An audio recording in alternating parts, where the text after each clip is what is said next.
You're now listening to Alpha Leak, a podcast mini-series highlighting the most under-the-radar projects and developments in crypto. And this series is brought to you by the Blockcrunch podcast. I'm your host, Jason Choi. I'm a general partner at Spartan Capital and an active DeFi angel investor.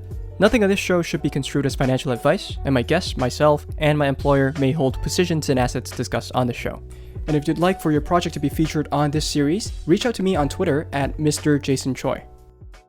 This episode is also brought to you by PARASWAP. Stick around to learn more. This episode is also sponsored by the HBAR Foundation. Now, social tokens is a concept that has fascinated me for a long time. And in the past 2 years, we've already seen NBA players tokenizing their own contracts. We've seen musicians tokenizing their own royalty so that they can share it with fans who buy their tokens. We've seen people tokenizing their own time so that if you own a token, you can rent out or buy out an hour of their time with them. There's so many different models. And even myself, about a year ago, also issued a token for the podcast called the Crunch token. Now, personally, I never really figured out a use case for it, so I kind of gave up on it.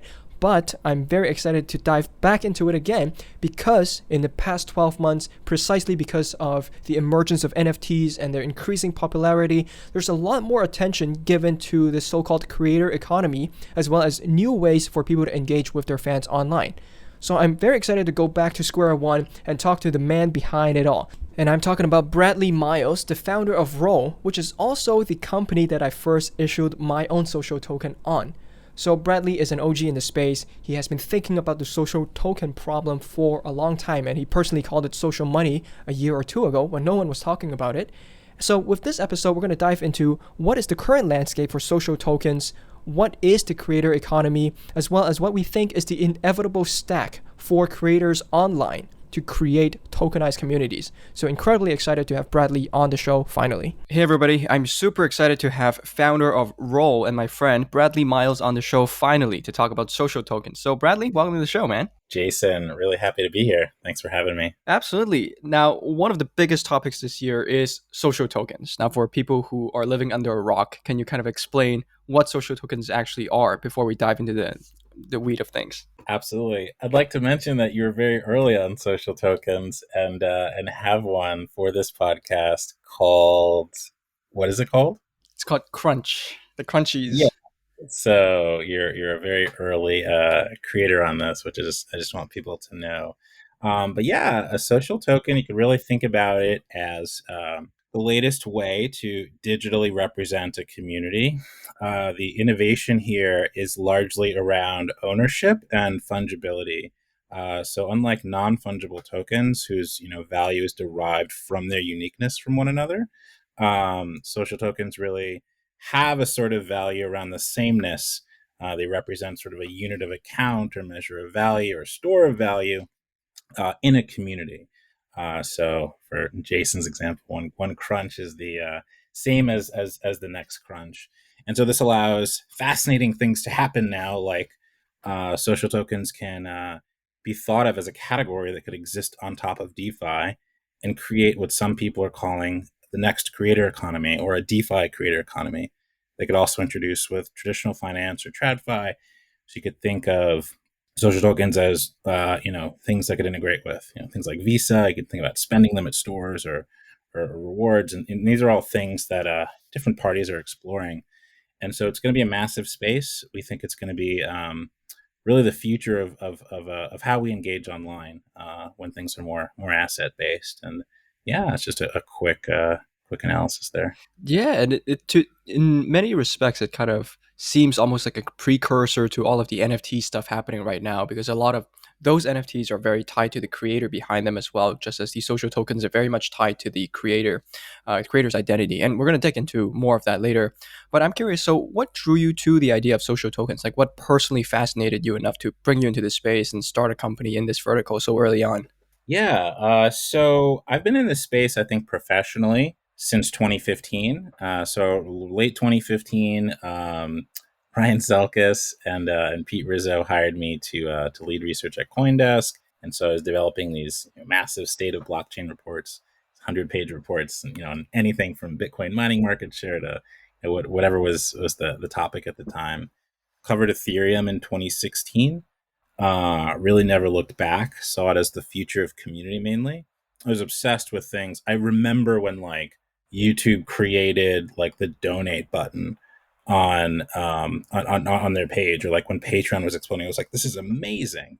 And just every iteration of like anything creator that happened, I was really fascinated with. And then all of a sudden I was like, okay, there's this really, somewhat Byzantine thing called Ethereum. This is in 2016. I was like, if this in any way interacts with the creator economy, it's over. Like, a lot of Web2 people talk about first mover advantage. Many ways social tokens and Ethereum create sort of the last mover advantage. Like, it's moving towards, and like, this is the end state of a community. This is the finality of it, where communities can kind of own capital that's specific to the community, but is also completely independent of platform. And once you wrap your head around that, there's really no looking back. Like, this stuff isn't possible on Web2. It's uniquely possible on Web3, and it's even made more powerful with systems that already have decentralized finance established on there. So Ethereum for us, for roles, is a really great home for the category. Yeah. And I think on that note, with starting Roll as a company, which we'll talk about more in a bit, you've spoken to a lot of influencers. I know there are a lot of big names that you probably can't share yet, but there are a lot of big names that have been announced. When you talk to all these influencers, right, be they kind of YouTube creators or artists or musicians, what are some of the common pain points they're facing when they use these existing centralized platforms? Yeah. So a big pain point for them, believe it or not, is control. So they generally feel that they can be demonetized or lose their reach at any point in time. Nothing about how the market around their community is monetized is kind of in their control. And we really see that from emerging creators to established creators. One creator that is on roll is Terry Crews, who created a power token and is most known for the white chicks and idiocracy and all these things. But he gave a really beautiful story in the Defiant, and in a podcast we did as well, about control and power, actually, and not feeling in power and wanting to go towards Web3 to establish a sense of power and control. And so, you're seeing that, from movie stars to YouTubers. And for us, it's really just fascinating, even from like an anthropological standpoint, to like see this play out. I mean, you watch people growing up and um, all these different things, but to actually, be a part of their journey and how they establish like community on the internet has been fascinating. So we're learning along the way as well, and solving that pain point has kind of become interesting.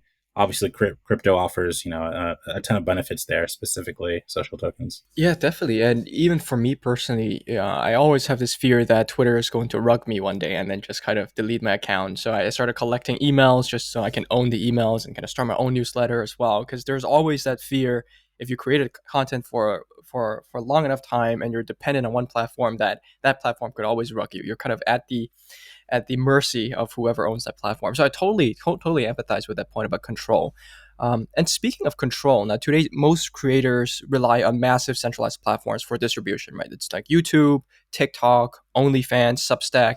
So if you're coming out and starting these tokens that let creators take full control of their own content and their own destiny, how do you think these companies will react? Do you think they'll be hostile? Have you seen any kind of hostility from these guys? Well, I think the 2021 answer is they're reaching out, and they're trying to learn. So Roll has spoken with I'll say companies at the FANG level all the way to seed and Series A and brands in between. Can't talk about anything necessarily, but like I think NFTs are definitely moving faster than social tokens. So things like TikTok creating NFTs on like Immutable like was not on anyone's 2021 bingo card, but like that happened. And so you'll see similar things happen in the social token space for sure, in the next few years. So a lot of the larger companies, they're not crypto native companies. They will never be crypto native companies unless they start new companies or projects inside of what they're doing. And even so, those won't have the DNA of a Web3 project unless they acquire it. So they're all trying to learn how to sort of integrate this technology and really this philosophy. It's a completely different philosophy than how they run a company. They're really trying to integrate this philosophy into their company and just learn. And that's kind of what we're seeing right now. That's really interesting. So it's more of a story of integration and curiosity than straight out hostility, at least for now. Yeah, I'd say maybe all of the Fang except maybe like the F. So or the M, let's The M say. now. Is it I was reading an article, and is it Fang now? Or is it Mango? Or like What's the O in mango? oh, someone said it was maybe like Oracle, like they were changing the whole thing. But I guess it would just be manga if it was Manga. I like redone. manga. Yeah, at least it makes more sense than Fang to me. Well, I think now we have a pretty great 10,000 foot view of what social tokens are. I'd love to kind of zoom into the company level a little bit because you were really early to social tokens, and Roll was one of the first companies in this space. But ever since then, there have been a few other companies that came around. So names like FWB, Rally, Bitcloud, all these names that people might have heard of before.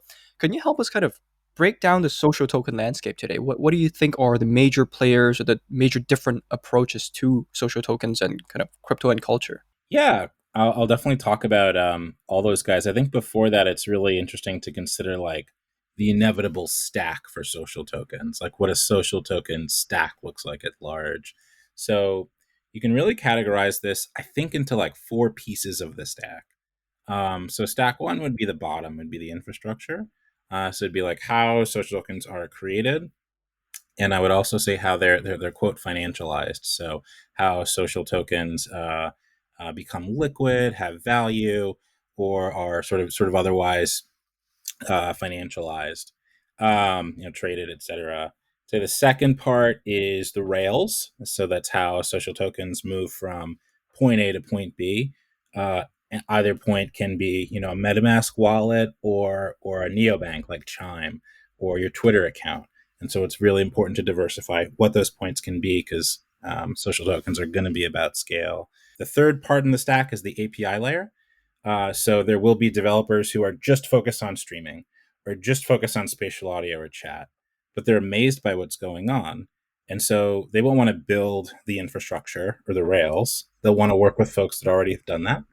And so folks that have played around or kind of are thinking about the API layer will kind of own how, I'll say, Web2 companies can interact with the social token stack. And then last is the application layer. This is where all the fun is going to happen. This is where you're gonna ride the social token highway and make it rain social tokens in a streaming platform or just tip people and all that stuff. So understanding the stack in terms of like infrastructure, Rails, APIs, and applications is like a really good mental model. And now I'll kind of talk about some folks that are in this space as well. Yeah, so in addition to Roll, which we'll get into, definitely a few other platforms out there and really great communities. So FWB is a fantastic community started by Trevor McFedries, creator of Brood and Little Michaela, also Roll investor and investor in many other projects as well. It's just sort of become a hub for creators and cultures and sort of its own innovative landscape. A lot going on there, so they'll definitely continue to be sort of a media hub and sort of space for all things crypto creator in the future. You may see some other hubs like that emerge as well. So fantastic community. On like the also on the creator side, there's folks like Whale Shark.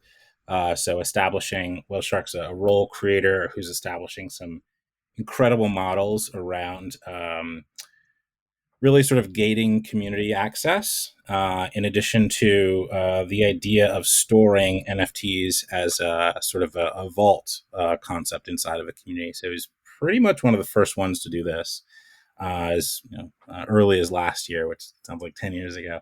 Now a lot of other folks have done this, and you may even see products around the NFT vault concept for social token communities. Yeah, so some other companies out there, Rally is definitely a player, as well as Bitcloud. I guess I'll talk about some of the differences between these things, if that's great. So yeah, so Bitcloud is on another blockchain that's not Ethereum, from I think what they've renamed to DeSo, or decentralized social. And so it's an interesting play to kind of create an application and then back into a blockchain.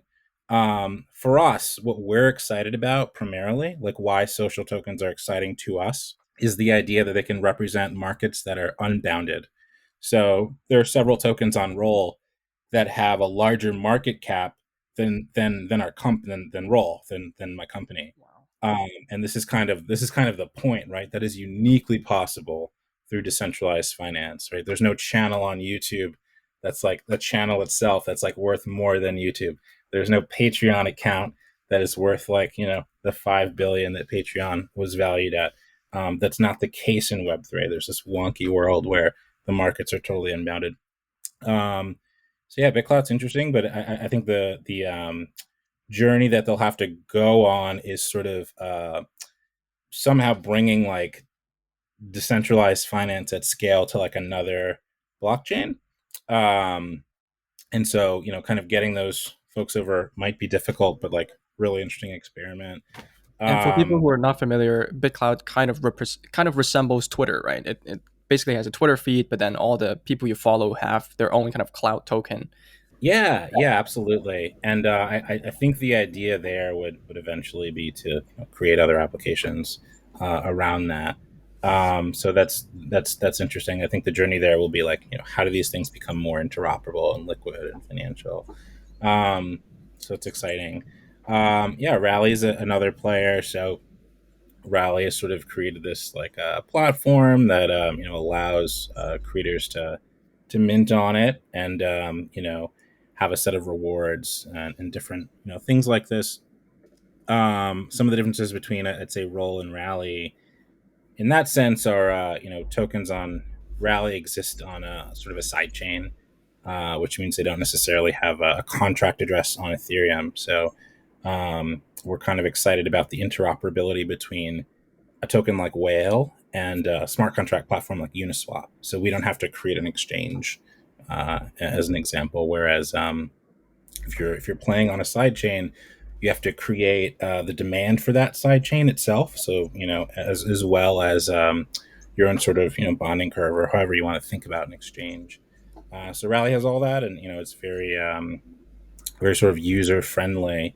But then again, yeah, the journey to establish, 8, 9 figure markets is kind of becomes a bit of a challenge if DeFi isn't just strapped to the hood of, the creator economy you're trying to form. But interesting premise for sure. Yeah, those are two players. There's a few more emerging. The next step for Roll is really just building out this API layer. We want to see hundreds of these types of platforms in the future. We don't think these are competitive with Roll at all. We truly see Roll as infrastructure.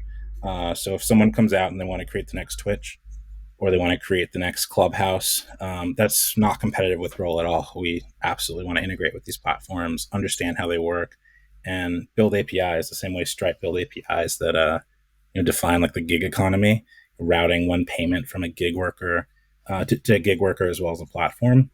We want to understand how the intersection of say like spatial audio and chat and like social tokens will work, build APIs around them, and then deploy them to hundreds of other platforms. Absolutely. And even throughout that whole explanation, I really like how you're always thinking about composability, right? How do these social tokens plug into the wider crypto world? Not just create like a side chain with its own token kind of just hanging out there, but how do we really plug these creator tokens into this multi-billion-dollar DeFi market, which is really fascinating to me. And I think that's a great segue as well to focus on talking about what Roll is and how it started and what would you say is the mission for Roll? Yeah, so the mission for Roll, quite simply, is to grow the GDP of the creator economy.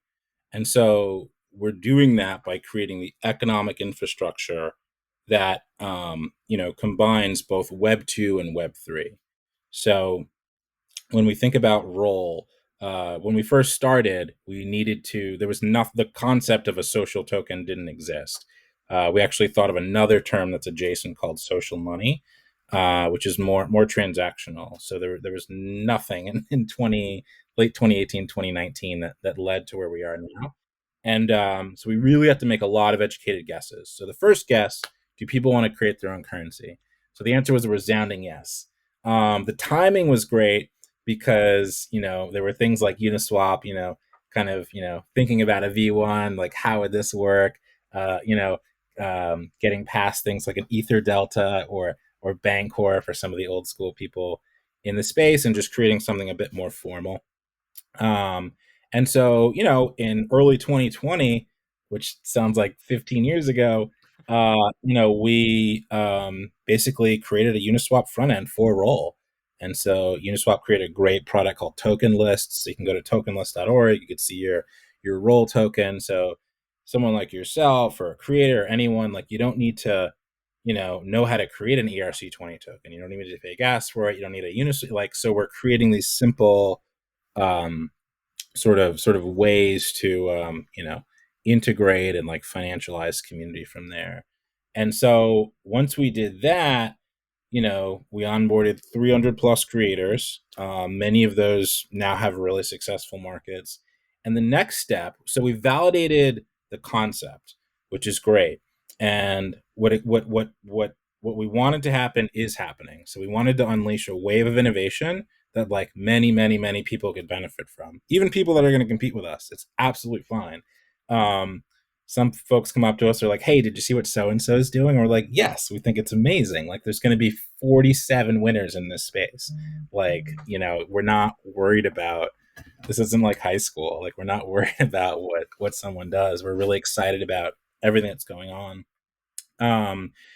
And so what we're learning, like, in the past 5 months, is that, everyone from Fang or Manga to, seed companies, Series A companies, big brands, agencies, they're all going to want to play in this space. But none of them are going to understand the infrastructure and the rails. They're just going to say, hey, I know so and so wants a token. He wants it to do this and this and this. And we'll basically say, okay, let's go. And if it's something we can't do, we're just going to find the players that want to do it, right? So we're not going to create, we're not going to effectively going to like, work with Walmart and allow you to like spend crunchies at, Walmart and get a shirt. Like, we're going to work with a party that, already has built like a Web2 payment rail to do that and kind of plug in these things. We're not going to rebuild Twitter. We're just going to integrate into their APIs. And so anyone that has a token can use it on Twitter. And so through this, we really feel that something like Roll, probably Roll, is going to sort of begin to upgrade the internet in this way. And we're excited because we're not going to be the exchange. We're not going to be the side chain. We're not going to be the platform. We just want to be the infrastructure. So there's going to be 40, 50, 60, 70, 100 plus winners in this space. And we're going to pretty much work with all of them. And that's kind of something we're really excited about moving forward. So API hackathons for, spatial audio and chat and all these different types of things. Hey, we onboarded this person. They want to do this. Like, how can we all work together to move this forward? This person wants to create a DAO. This person wants to create a, this. Like, how do we think about working together to make the most value in the creator economy? And that's what kind of gets me up every day. I'm excited about what a lot of other people are doing and like how we work together. Absolutely. So it's awesome. So you've created Roll, this company that is the infrastructure layer for all social tokens. You help creators create their own social tokens. Can you talk about the product itself? Is it an app right now that people can go on and mint their own tokens? Is it more of a service? What does that business model look like? Yeah. So right now, Roll's an app, and so you can go to app.roll.com. You can sign up. Creating a token, for now, we've thought of as like a permissioned process, because I think, have a big like an Uber level responsibility for introducing this category to the wider world, whether that's like, you know, uh, the SEC or the FTC or just traditional bodies or traditional creators or platforms. So we really wanted to have that trade-off and just guide things. So we didn't want tokens to be named after, racial epithets or like, Right. or have a Jay-Z token. So there has to be some level of permission there. Eventually, that permission won't be the company; it'll be another governing body. So but someone needs to govern like that process. But once that process is approved by whatever body, you could have your own token with its own ticker, and it could interact with the Roll app, which right now is pretty similar to like PayPal. So it's an app that you could send and receive these whitelisted ERC20 tokens very easily. You could spend them, you could use them. We have this unique feature called earn codes. So you can create a little code like a bit.ly style link and just blast that out to folks. And so behind the scenes, we're plugging into just about everything that makes sense.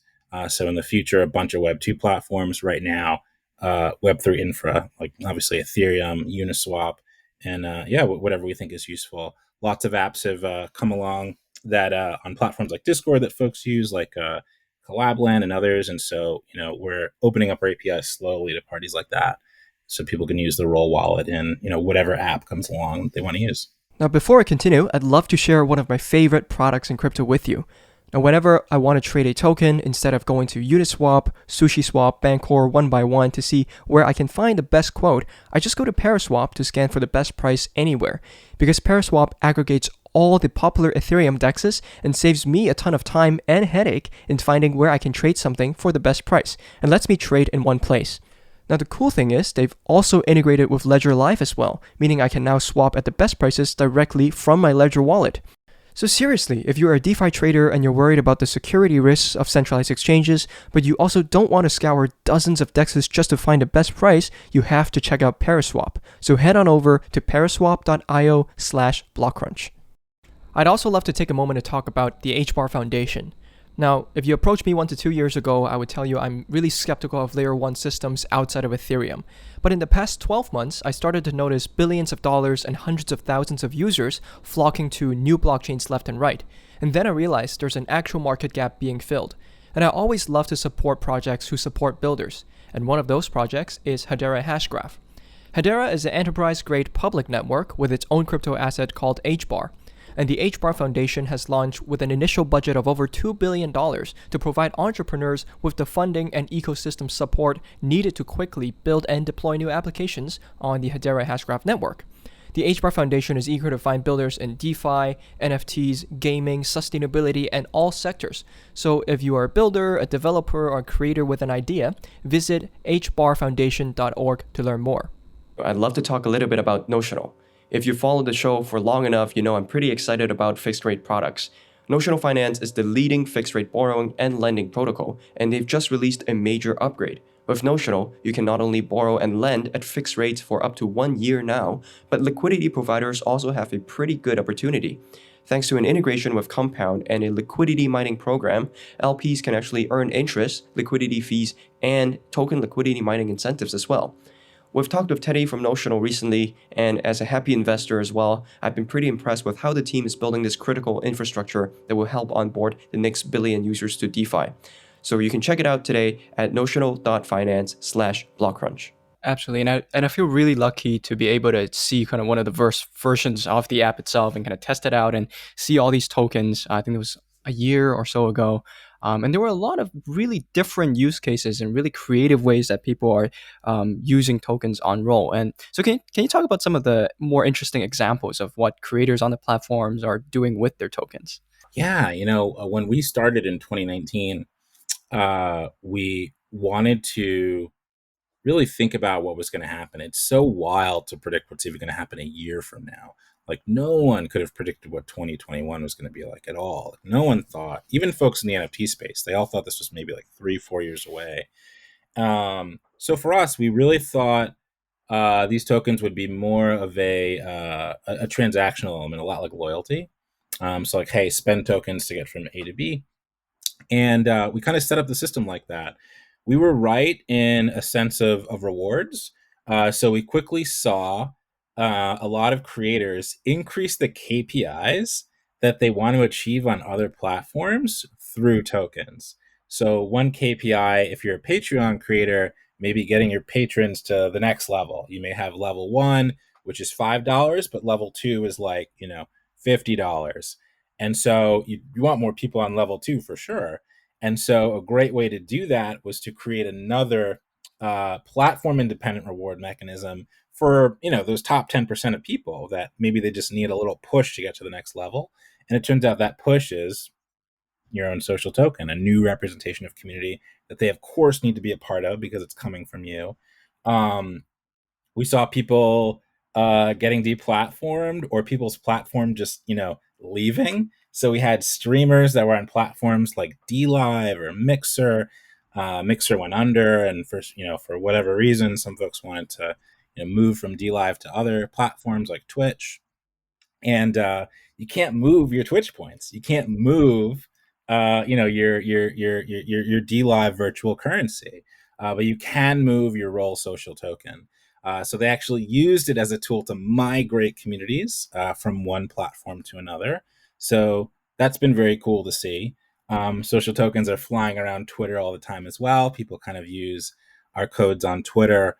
A few people have used them on panels. You can create QR codes on Roll as well and just kind of leave it up there for folks to jam on. So that's on like the Web2 reward side. There's been like deep innovation on the Web3 side too, which is fascinating. There's so many. I wish I could just like one day I'm just going to create a list of like an RFP, just like a request for projects that should exist, but in the social token space. But some pretty fascinating things are in the same way that creators collaborate in Web2, maybe on YouTube. So like one creator will go in another creator's video, like they'll collab and go back and forth. So we're seeing that. We saw that with tokens as well. So we had two role creators sort of collab by through the staking rewards. So you can stake one creator's token with ETH, and you can get another creator's reward back to back. And the overall result was like a strong rise in liquidity. So that was really cool to see. Earlier on, I would say less so now. Folks were pretty fascinated. This was like a 2019 thing, like early 2020. Folks were pretty fascinated with the idea of like, one token for my time. And so that kind of died out because what we really think the future is social tokens representing, self-expression as a digital asset. And so which means like the main use of your social token may have nothing to do with you. So let's imagine we onboard Rihanna. Rihanna has a nation of millions of people that she calls the Navy. Let's say her social token is called Navy. There's many people in that nation that have their own ideas. So there's Rihanna Navy Brazil and Rihanna Navy Italia, and they have very different ideas and their favorite Rihanna song, and they battle it out all the time, and they express themselves. So those parties may use Navy in a lot of different ways than Rihanna uses it, and that's okay. If there were a platform that allowed you to express yourself in the token of another person by, let's say, gating that content, and only people that hold, in Rihanna's case, Navy can view that, you're creating this reaction for people to effectively engage in the community by buying and holding the token. So that's creating economic events in this micro way, but in a really constant way. Like imagine if every retweet was sort of this sort of Web3 like buy and hold opportunity. So we really think the future will look something like that. So that's kind of exciting to think about and see, and we're talking to folks that are interested in doing that. Yeah, I'd say the most fascinating thing is the application layer is starting to hit a little bit. So folks, just creating, I think what's now become commonplace in 2021, but we really pushed for in 2020, like really hard, was people gating communities with social tokens. So now that's kind of evolved to NFTs as well. Social tokens are probably a better fit because everyone benefits. I could hold one social token, even though it's 100 to kind of gate it and get involved. You're seeing, and you're starting to see what I talked about as well. So you're starting to see other communities where the creator isn't a part of, like almost fan clubs of the club emerge. And so, but it's the same token. So it has nothing to do with the creator of the token. Maybe it's like, this club Brazil or this club New York or something else. And so that's the beginning, right? So it's going to start with an asynchronous mob chat, but it could easily move to an image or a post. We're not going to build that, but once someone builds that and it hits, that's going to be an application for a minute. That's really cool. This idea of kind of bridging Web3 tokens and using tokens as an incentive to generate demand and adoption on other applications. I'm curious, do these applications have to be Web3 applications as well? Because for the first example you mentioned, which is people using tokens to optimize KPI on another platform. So say I will give people Crunchies tokens if they subscribe to my YouTube channel. Am I relying on YouTube's API to like grant access, and how do I distribute those tokens? Yeah. So as far as roles gotten, we've really just wanted to test that out. It's wildly true and successful. So we've seen this on Twitch with donations, YouTube with subscriptions. Like you could even call it like subscription mining, or Subscription whatever, mining. blank mining, whatever you want, whatever the flavor of the month is there. But yeah, for role, you're really relying on, it's really local, which is like, you're really relying on um, either knowing that person that's subscribed, or them kind of saying it at home base, whether it's a Discord or whatever, or yeah, or these earn codes that we have, and just manually sending it to folks. Um, there's a lot to think about before it turns ugly, right? So I'm sure you've seen massive stream farms for, for whatever, whether it's subscribing or listening. We saw a stream farm, I think it will go viral the other day. It was like an Axie play to earn farm. And so, yeah, we really wanted to think about how to do this in the right way before we introduced the power of like Web3 tokens into like something simple. So how can you make it some kind of more Sybil resistant and things like that? But that's coming for sure. We're just gonna do it in a way that we think will work a little better. Got it. So for now, the process is still somewhat manual, but once you figure out kind of the Sybil resistance and some of these other key questions, it will be more kind of automated. Yeah. So it may be this. It may be like, you could imagine maybe like a delegation process. Like, okay, everyone's into crunchies, but I really know that like 100 people are into crunchies. So if those 100 people connect their roll wallet to their YouTube, then they can just watch to earn. Or maybe if they connect, their to their Substack or whatever, or their Twitter, I could just create a mass, send out to folks. And so, yeah, those are kind of the next steps. But yeah, we really think that that's going to be the beginning. That's going to create like developer demand for folks to create massive, like, social, truly decentralized social net, like Web3 networks. They're going to need to see things like this first, and make sure people are doing those habits easily. Yeah, and from what you're saying, it sounds like, at least to me, I think these Web2 companies will actually be very open to ideas like this because they themselves don't have to build the tokens. They don't have to worry about the infrastructure layer, but you're actually creating tools that would generate more demand and usage for their platforms. So I don't really see any reason why, say, YouTube would want to like shut off access to Roll at all. But have you kind of thought about that? Is there a risk that you're still somewhat dependent on these Web2 companies, or? No, I think it's quite the opposite. I think this is going to be so addictive for them, and so foreign to them. We're literally like Martians, kind of like coming in on their home base. I mean, like, what is this crazy, like, how are you flying? Like, what is this crazy technology you're using? And so, we're kind of teaching them what DeFi is and how these things exist. And I think the thing you need to keep on telling them is like they can't own it.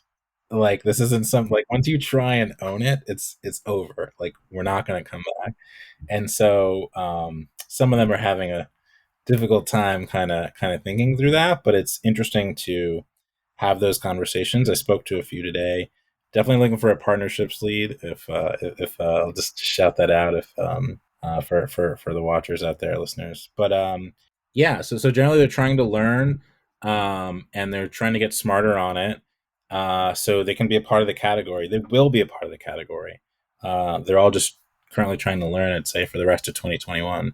Definitely. And yeah, you hear that, listeners. If any of you want to work in one of the most exciting companies in social tokens, slide into Bradley's DMs on Twitter. And we're going to come back to that in a bit as well, in terms of how people can reach out. But this is a question that I love asking founders because I think the idea of social tokens is super cool. And as you know, I was one of the earlier guys to kind of test this out. but also kind of struggle to think of who is the person today that's kind of dying to use this product today. I think the product vision is really compelling. I definitely see myself kind of using this once the tools are more integrated with my podcast feeds and all that. But then, who's the person today that is just kind of dying to use Roll? Yeah. So we think role is for anyone that has a community on the internet and wants to monetize it. So if you have an interest in creating a community and monetizing it, that's pretty much the threshold. From there, if you are interested in giving your communities, if get in giving your community a say in something, or having your community achieve like a deeper sense of belonging or status, or creating a new system in your community around something, or like around a sense of belonging, um that's like a really good candidate. So I'll give an example. So you may call this like micro governance, but like in Web 2 for the past 10 years, there's been this really big pattern. You could just Google this on YouTube of like, my followers choose my X. And so, if you type that in, you'll see people, my followers choose my hair color for the day. My followers choose what I wear.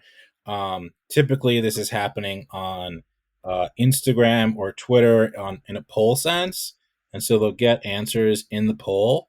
This would be a beautiful Web3 product, by the way, if someone created a social token based polling app, in your token.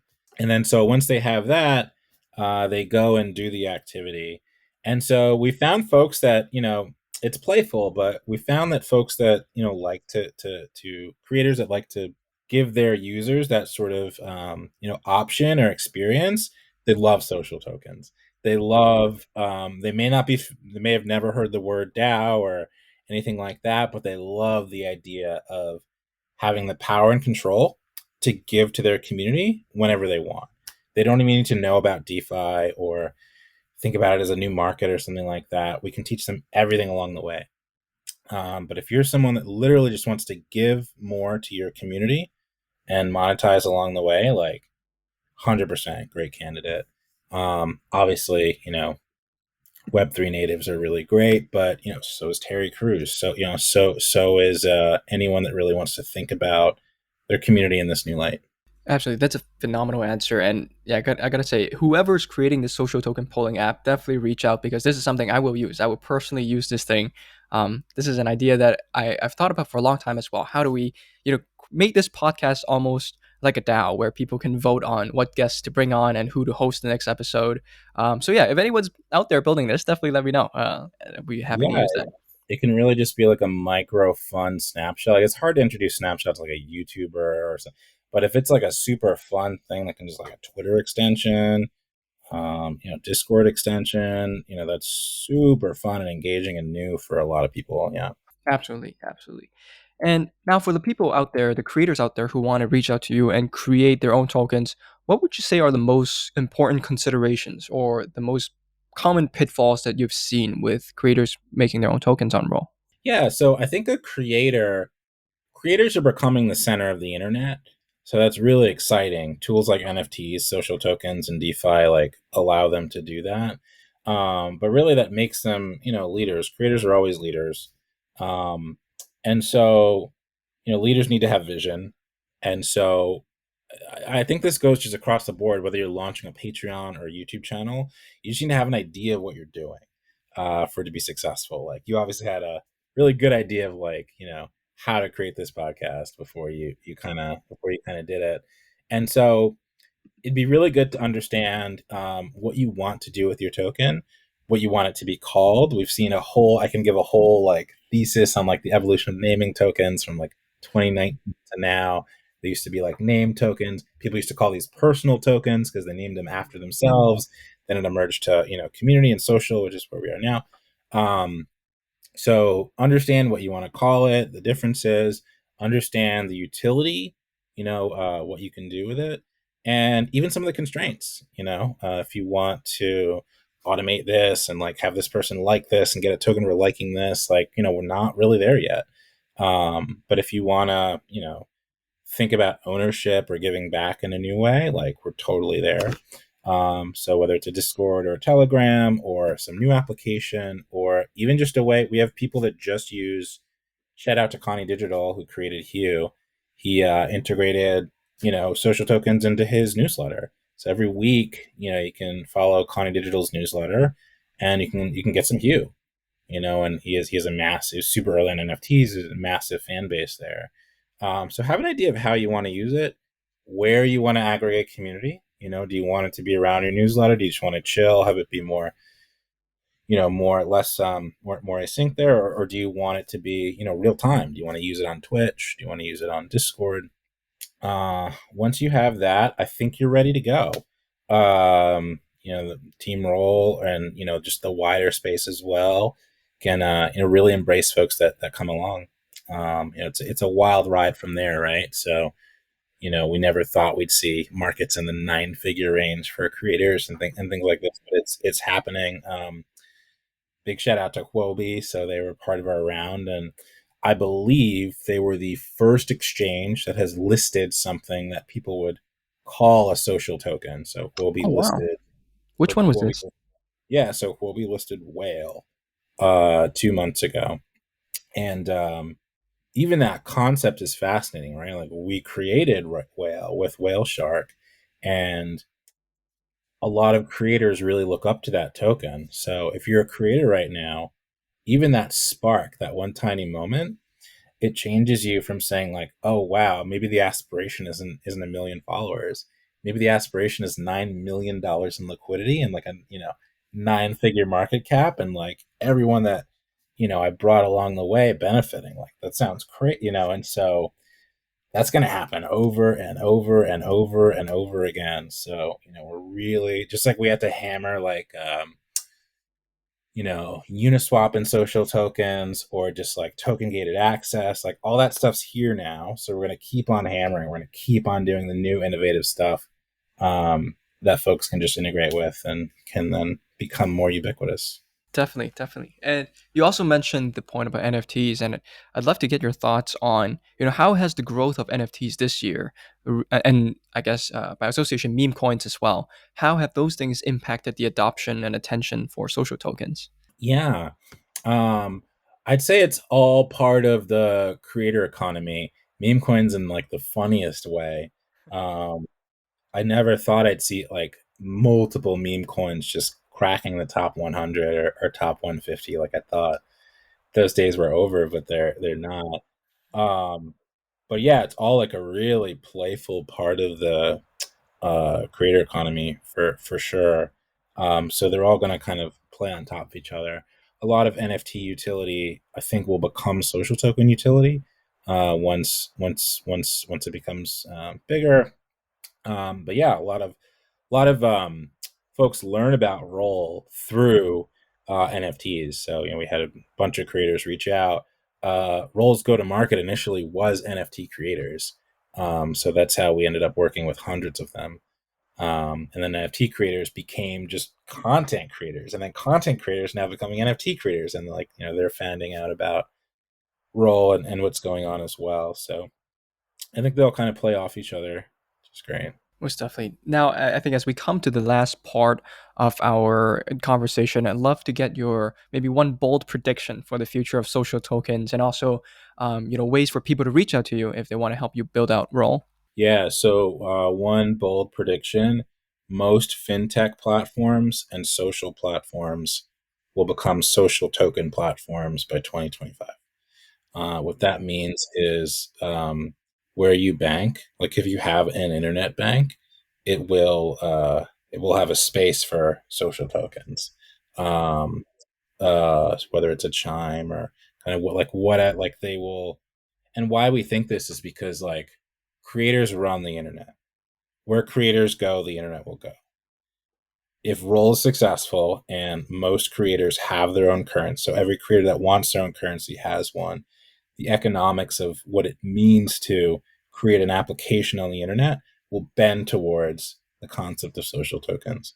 And so whether you want to create, the next, creator debit card or a neobank or the next, Clubhouse or your Metaverse, you're going to have to play with this category because it's a reinterpretation on a first principles level of community as a digital asset. That's fundamentally what we believe that like no one else really has believed. So it's kind of like the premise. So Twitter doesn't think that or anyone else. And so if you think about the future of community as a digital asset, that digital asset has to be everywhere community exists on the internet. And so that's kind of one thing that we think to be true. Yeah. And so obviously APIs are a very exciting premise for a principle like that. Yeah, guys, we're doing a bunch of hiring on the engineering side. My co-founder Sid's super busy recruiting. So if you're a front end engineer, there's a ton of work we need from you guys there. If you're a back end engineer with some API experience, you don't have to be, ex Stripe or PayPal or whatever. Like if you just have API experience on the back end, we'd love to work with you. We have projects for designers. If you used to work at Patreon or YouTube and you just love creators, we'd love to talk to you. We're not going to be the home of like creator support, but I think some other folks may take that. But like, we definitely need to get that off the ground and kind of like create the framework for what that means. Yeah, closing in on a compliance lead, so that's really good, and that's about everything. Lawyers holler at me. Thinking of general counsel next year. Yeah. So And if people want to reach out to you, what is the best way for them to do that? yeah. So you stalk me on Twitter or like DM Bradley underscore Miles underscore. And I love emails. I love random emails from people. I used to randomly email people, and it's how I got a few checks in our seed round, which was cool way back when. But yeah, so Bradley at tryroll.com, TRYROLL.com. Happy to talk to anyone and just jam with them, even if you're curious about what we're doing. Definitely. Yeah, I'll definitely include those in the show notes below as well. Well, Bradley, thank you so much for taking the time for this. This has been really enlightening and really fun. Awesome, Jason. Always a pleasure.